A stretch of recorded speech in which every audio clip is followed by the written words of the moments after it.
The spring sitting of the Saskatchewan Legislature ended last week, but not before the Speaker made some shocking allegations. Randy Weeks says Cabinet Minister and Government House Leader Jeremy Harrison has threatened and harassed him. But more disturbing is his obsession with guns and his use of intimidation, both verbally and physically. His desire to get permission to carry a handgun in the Legislative Assembly is particularly disturbing. Another incident reported by a former special constable was when the government house leader flaunted the rules concerning weapons when he brought a hunting rifle into the legislative building.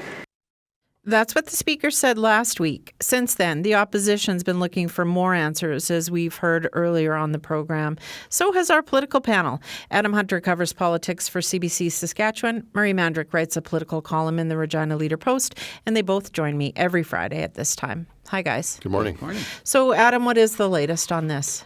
As you mentioned, the opposition is looking for some answers to this. They've written 3 letters, one to the Chief Firearms Officer, one to the Sergeant-at-Arms, who's in charge of just now the Legislative Chamber, and the head of the Legislative District Security Unit, who's in charge of the building and the grounds, asking questions around Harrison's gun ownership, whether he's asked for permission for handguns, whether he's tried to bring a hunting rifle into the legislature. I'm summing it up there, but there's many more questions in there. But they're all sort of fairly similar. And what Mira Conway, the critic for ethics and democracy, said yesterday is that, first of all, we need to hear from Jeremy Harrison. If he didn't do any of these things that the Speaker is alleging him, he should be answering those questions. We just know that on Friday last week, after we spoke, the Premier came out and said that Harrison told him that the allegations were unequivocally false. And the NDP also saying that the Premier should be wanting more answers, that this is a safety issue, that this is, the workplace of many people, not just MLAs, and they're setting a bad precedent if they don't look into this at all. The Premier was at an event yesterday before the NDP came forward, and he was asked about this as well. And he said, I'm bewildered still by why Randy Weeks came out with this when he did. I didn't know anything about it. As far as an investigation goes, it's not my place to call for one. If the LDSU or the sergeant or the police want to call an investigation to this, they can do it. He would cooperate, obviously, but he's not pushing for more of an investigation.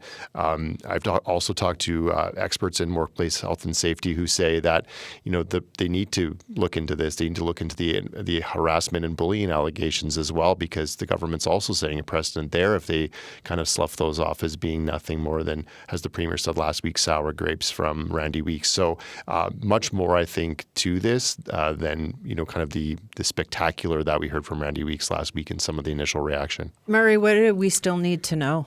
Well, the part I agree with is the Premier is not calling for an investigation. And outside of that, what can you possibly agree with what he said? His story seems to be shifting like the sands.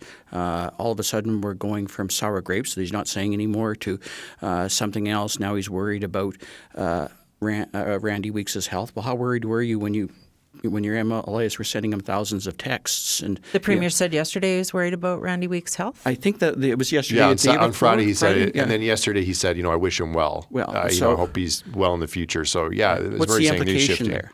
Look, let's think about it, folks. We have Jeremy Harrison. On any given moment, he stands up in the House. Any slight related to what an opposition member said, if they said that this doesn't seem factually correct or anything else, he's demanding an apology. He does that every day. He hops up like a spring gopher out of his hole every day just to basically make these comments. Why would he not have stood up immediately in the House? What would be your reaction if someone suggested something incredibly salacious or incredibly untrue? If that was the case, he'd be standing up and demanding the Speaker apologize. He'd be standing up and demanding his time to do so. Instead, he sat there and played on his phone during this whole thing, which was kind of telling to me in terms of, well, that's an odd reaction for someone that's leveling a whole bunch of serious allegations. You get mad over absolutely nothing. Why aren't you getting mad right now? It doesn't seem to make much sense to me. If it's not true, then go out and say it's not true. I don't know if it's not true. I don't know if he parked his car in front of the legislature, jumped out in hunting fatigues, walked up past the front desk and basically with a gun and carried on elsewhere. How would I know? But someone actually can say or prove that's not true. And by the way, actually several people can, one of them being Jeremy Harrison. And I find it absolutely bizarre and strange that he hasn't done so, given his pattern, given the fact he's a politician with a reputation to protect. If there's a problem here, if Randy Weeks is not telling the truth, that's a huge problem in itself too. And he would need to be called into account for that. I would call him into account for that if I knew that to be not true. But so far, I am not getting any evidence to suggest that basically what he said is something that I should be calling into question. It's basically one of these situations is, what say you, Mr. Harrison? What say you, Mr. Premier? You can't call an inquiry? That makes no sense. You are absolutely the guy that would have to approve one. So why aren't you calling one? Why aren't you actually asking your lieutenant to come before the reporters and explain your story? It's pretty simple. You've got an election coming. It's not going to go away. You can't kind of just dance around this one for X amount of time. And this is sort of, I think, the problem that they realize that quite frankly, if I had to guess, I don't think the government knows how to handle this particular situation at this particular point. And I don't necessarily think it's a great look for them. Are we going to get answers before the next election? I'm assuming that we will hear from Minister Harrison. That typically when something like this happens, and you guys all know this, is there's sort of a cooling off period where the news cycle takes over. In the summertime, the news cycle can grind to a halt, and there is not a lot going on, and the government has to campaign. And the Premier, he's been regularly out at announcements, and he knows he's going to get asked about this all the time. And so I think that in that sense that it's not going to necessarily go away. And I think the NDP, even we had Carla Beck had an announcement on Tuesday, and it was not related to this, and most of the questions were about this. And then we heard from the NDP yesterday. So that's sort of a sense that there's more appetite out there for answers, and from the public as well. And as I mentioned, there's the whole harassment and bullying stuff that we would have known about. Guns, yeah. That we would have known about, and the Premier would have had some heads up on it, because Donna Harpower's text was read a few weeks ago by the Speaker, who said, "Hey, you're sending me thousands of texts, and I'm getting this as a pattern of behavior." So it's not like he's caught off guard by that in particular. So the other thing at play here is, if there was an investigation, when members are investigated for things like this, my understanding is it goes to the Board of Internal Economy to look it over. Well, guess who's the chair of the Board of Internal Economy? It's Randy Weeks. Guess who's on the Board of Internal Economy? Jeremy Harrison. Which makes it tricky, right? So This is why I think maybe there's some confusion as to what the next step should be in this. It's such a unique situation because on one hand we have the gun allegations, which could be in a separate investigation, and then we have this bullying and harassment claims by Randy Weeks, where if someone makes a public complaint about that public, it's enhanced, or maybe that is the complaint. Maybe he doesn't have to formally go to a body or go to one of his fellow MLAs or go through the legislative chamber to do that. He's kind of done it.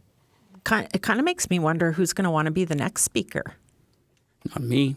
You got to get elected first. Yeah, got to get elected first. Who would want the job? Quite honestly, it's a great question. Like, there's a mock dragging up of the speaker, right? Historically, It'll be real this time the opposition and the government dragging the speaker to the chair might be for real, because what a thankless job it would seem to be, given what we've heard in terms of... Well, under other circumstances, I'd say you have to put a gun to their head, but I don't think I will this time. But maybe not this time. Yeah. We better talk about teachers before you guys go. Adam, teachers vote next week on a deal, and this time their bargaining team is recommending it. What do we know about any gains they made on those important issues of class size and complexity? It really depends on who you ask. And when you hear from the SEF president, Samantha Beacott, she says, you can't run a marathon without the first mile.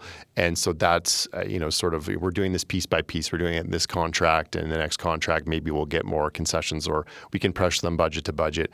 The big new things I'll say are $18 million annually on top of the money that the government's already committed in this MOU to deal with classroom support specifically, and then also creation of a task force that would include students, teachers, and other education officials to kind of deal with classroom complexity issues, but no cap on class sizes we've seen in Nova Scotia, which already existed in their previous contract, and they've just renewed a new contract. So that's getting a lot of attention, I know, online from teachers for sure, because they see, Nova Scotia's done this, why can't we do it? There's sort of we've heard on the news this morning, and others in reaction, notes in the newspaper as well, from certain teachers who say this isn't good enough, we can keep pushing, we need to get more. And as I said, Samantha Beacott's message to the media seems to be, this isn't over, but this may be our best deal at the moment. You wrote about this today as well. What do you think is going to happen next week? I don't know. I was so wrong on the last one because I thought it would be closer. I think this one will be closer in terms of this, but I am not, again, going to rule out the resolve of teachers. Ms. Beacock says it's not a sprint, it's a marathon. I don't think a lot of teachers are hearing the starting gun. I think they basically say we've been out for a year, or basically in this fight for a year, and in essence we got 1% more. That seems to be the line on social media. Now, social media is louder and more aggressive than others. Maybe there's teachers that are just worn down by this process and agree with the STF bargaining committee saying this may be the best deal that they can get. But let us not forget that they have a 95% mandate to carry this into next year when they have a better bargaining position. And some of them might be thinking, okay, well, if the government's going to legislate us back to work, it would be really interesting to see the House recalled right now. For other reasons, I just kind of like to see that personally. But I like chaos. But it would be kind of interesting to see what that deal would be, what any kind of arbitrator would recommend. Because I'm suspicious any kind of arbitrator actually might say, you know what, Nova Scotia actually has a classroom size limit in their contract, so we probably can here. Now, is that going to be satisfactory to the teachers? What is the government's position right now? Because clearly the government can't say the problem is a bunch of crazy union bosses when you have the bargaining unit as a whole rejecting this. And if they further reject this, this seems to be hugely problematic for the government. But I also think it's actually problematic for the STF a bit too, because if their own union rejects a deal that they're recommending, they're caught betwixt and between. So this one is going to get very fascinating as well. Thanks, you guys.